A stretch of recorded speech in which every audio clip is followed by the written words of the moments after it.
Assalamualaikum warahmatullahi wabarakatuh. Alhamdulillahirabbil alamin wassalatu wassalamu ala asrofil anbiya'i wal mursalin sayyidina wa maulana Muhammadin wa ala alihi wa sahbihi ajmain. Amma ba'du. Yang saya hormati, yang dimuliakan perintis dan pengasuh Pondok Pesantren Singapura Al-Mufaridin Romo Kiai Saifullah Arif Billah bersama seluruh zuriat keluarganya, para alim ulama, para kiai, Kiai Mustafa yang sebentar lagi memberi pengajian, para pejabat dari Kementerian Agama, dari kecamatan, para panitia haul dan peringatan Isra Mi'raj, ibu-ibu, bapak-bapak, hadirin semuanya yang berbahagia. Kita banyak bersyukur pada Allah. Dengan anugerahnya kita berada di sini dalam keadaan sehat, walafiat, gembira, juga berbahagia. Sholawat dan salam kita persembahkan ke hadapan ikutan kita Muhammad Rasulullah Sallallahu Alaihi Wasallam yang telah mengeluarkan umatnya dari kegelapan kepada yang terang benderang, minadzulumat ilan nur, dari keadaan gelap kepada keadaan yang penuh cahaya petunjuk hidayah sebagaimana yang kita rasakan selama ini. Sungguh saya senang sekali pada malam hari ini bisa ikut kegiatan yang sangat penting, ialah haul dan peringatan Isra Mi'raj di pesantren ini yang disebut-sebut saya sebagai penasehat lembaga pendidikan di sini. Saya senang Ibu dan Bapak sekalian diajak oleh Romo Yai perintis dan pengasuh pesantren ini untuk ikut memberikan pandangan-pandangan. Saya ditunjuk Yai mungkin karena pengalaman. Saya ini pengalaman menjadi kepala sekolah di perguruan tinggi ini tidak kurang dari 40 tahun. Cukup lama. Saya pernah menjadi rektor di UIN itu 16 tahun. Lalu pernah menjadi pimpinan perguruan tinggi swasta itu sebelumnya 20 tahun.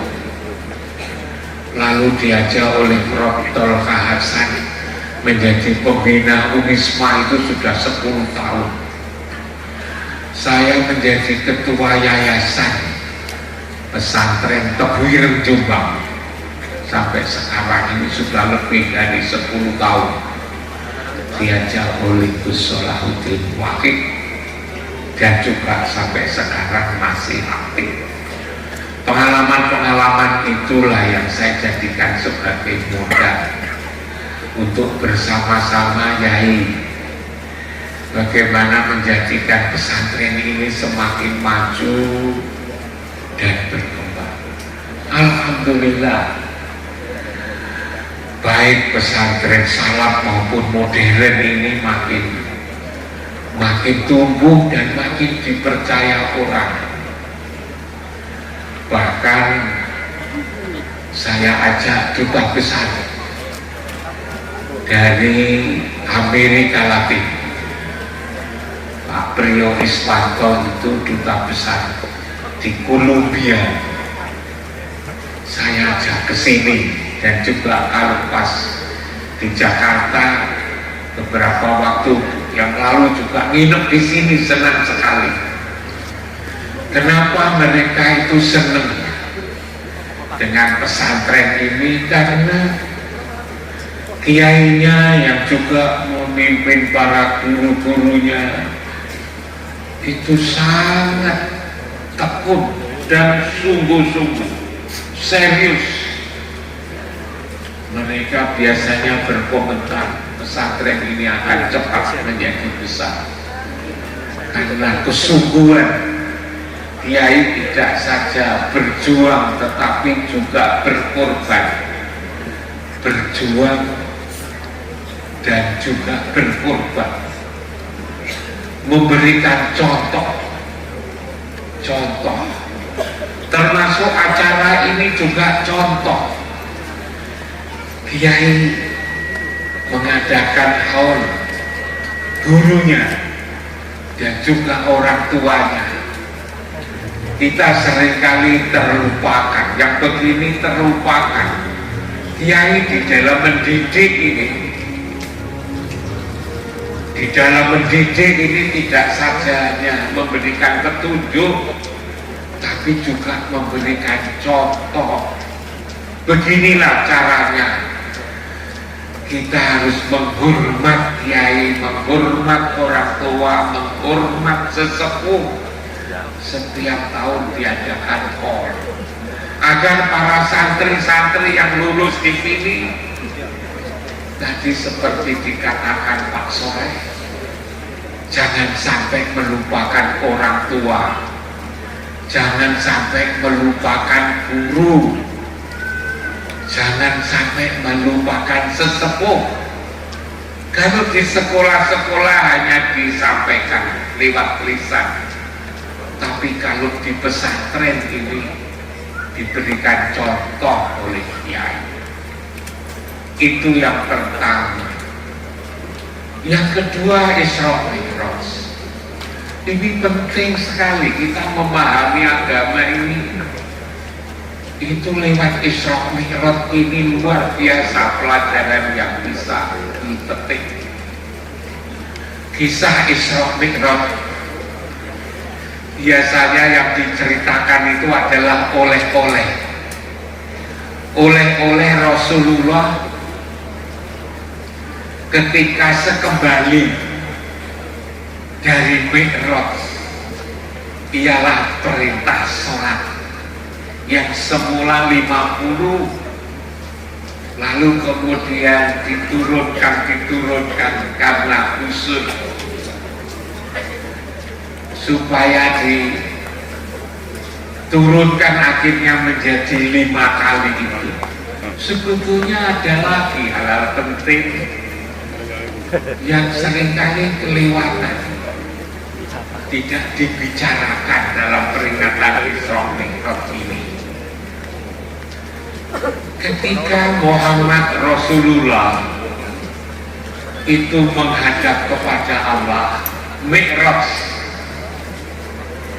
dalam kisahnya itu Rasulullah tidak berani mendongakkan wajahnya, tidak berani, tapi duduk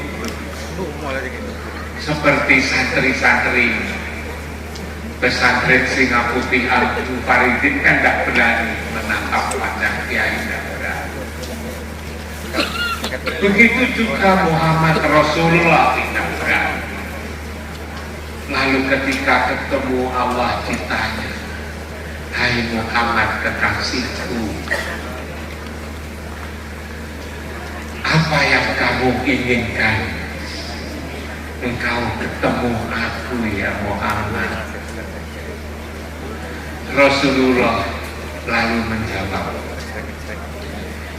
ya Allah, Ibrahim kekasihmu, engkau tugasi untuk membangun Ka'bah sebagai tanda Baitullah, yang dengan bangunan Baitullah itu setiap saat orang datang berziarah ke tempat suci ini untuk beribadah dan mengingat kepadamu ya Allah.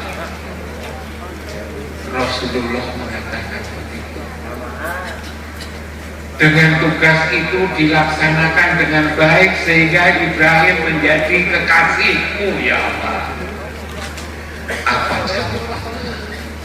Ya Muhammad, sebelum aku mengasihi pada seluruh makhluk ini termasuk Ibrahim, aku sudah mengasihi kamu ya Muhammad.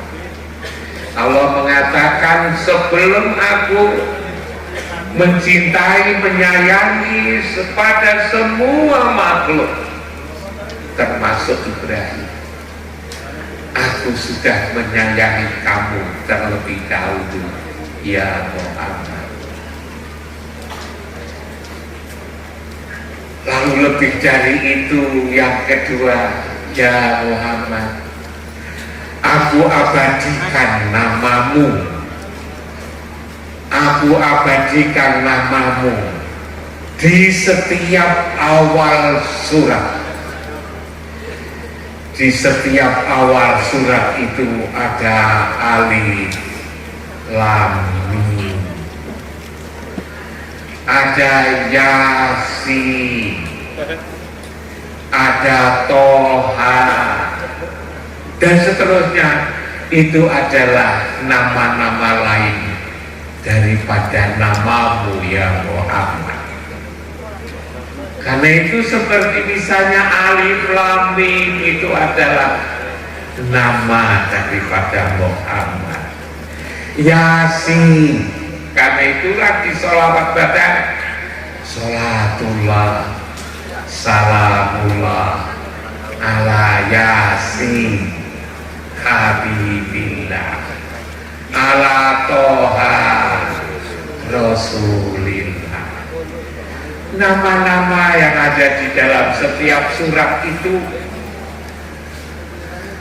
adalah nama lain. Nama Muhammad diabadikan di setiap surat di dalam Al-Quran. Masih yang ketiga lagi, ada 7 ayat. 7 ayat yang dibaca berulang-ulang ialah Al-Fatihah. Itu adalah untukmu ya Muhammad. Karena itu kalau ibu dan bapak-bapak sekalian membaca surat Al-Fatihah, sebetulnya surat itu adalah milik Muhammad sallallahu alaihi wasallam. Lalu apalagi? Masih ditambah lagi, ialah bahwa engkau dan umatmu saya kasih Al-Kausar, telaga Kausar. Inna a'toina kal Kausar, telaga Kausar. Apa-apa kebaikan itu ada di Kausar. Apa-apa itu ada di Kausar. Itu adalah untuk Muhammad.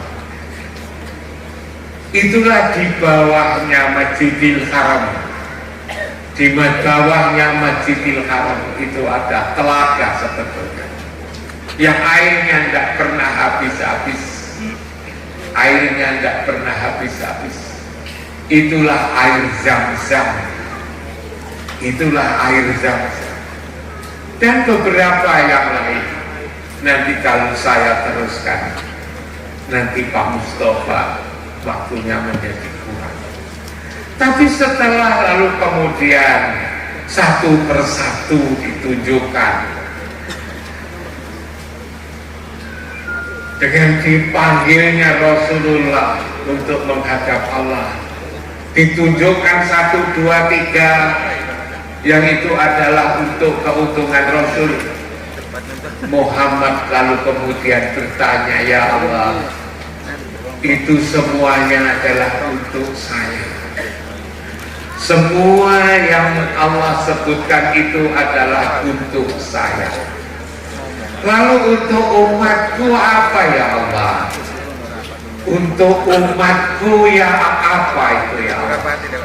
Jadi Rasulullah tidak cukup untuk dirinya sendiri, tapi adalah untuk umat. Tapi sebelum itu saya tambah satu lagi yang penting, yang untuk Muhammad. Dikatakan bahwa ketika namamu disebut ya Muhammad, tidak sempurna menyebut namaku tanpa menyebut namamu. Jadi ketika ada tulisan, ada kata Allah, maka lalu mesti ada kata Rasul. Kata Allah, lalu ada kata Muhammad. Asyhadu alla ilaha illallah wa asyhadu anna Muhammadar Rasulullah. Di masjid-masjid di mana-mana kalau ada kata Allah, mesti lalu kemudian ada kata Muhammad. Disebut tidak sempurna menyebut namaku tanpa menyebut namamu. Dia ini tadi ketika zikir begitu panjang, terakhir la ilaha illallah Muhammadur Rasulullah. Setelah itu Kanjeng Nabi nanya, itu untuk saya, tapi apa itu untuk umatku ya Allah? Lalu kemudian dijawab, satu di antaranya adalah selalu menghadap 5 kali sehari semalam menghadap kepada Allah lewat sholat 5 waktu. Dengan sholat apalagi sholat secara khusyuk, maka kita semua sehari-hari ketemu Allah dan Rasulnya. Sholat khusyuk dikatakan alladzina yadunnuna annahum mulaqu rabbihim wa annahum ilaihi raji'un. Kita ketika sholat 5 kali sehari semalam, maka kita ketemu Allah dan Rasulnya. Di Baitullah kita menghadap kiblat. Yang kedua, umat Muhammad diberikan peluang untuk mencegah perbuatan keji dan mungkar. Kita ketika ada di dunia ini selalu melakukan kesalahan. Tentu kesalahan itu kita memohon ampunan. Lalu kemudian dikatakan umat Muhammad ini diberikan kemudahan untuk mencegah perbuatan keji dan mungkar. Lewat apa? Tatkala kita berada di Kausar, waktu sholat hati kita di Kausar, di Baitullah itu, maka wa nazakna ma fi sudurihim min ghillin, aku cabut apa yang ada di dalam dada ini, penyakit fi qulubihim maradun, yang ada di dalam dada ini ada penyakit. Umat Muhammad dicabut penyakitnya itu, iri, dengki, takabur, tamak, macam-macam itu dicabut di sini. Lalu kemudian selain itu, selain sholat dan juga dicabut penyakit hatinya. Di dalam peristiwa Isra Mi'raj itu, umat Muhammad akan dikayakan, mengkayakan aku akan umatmu lewat sedekah, lewat zakat dan sedekah.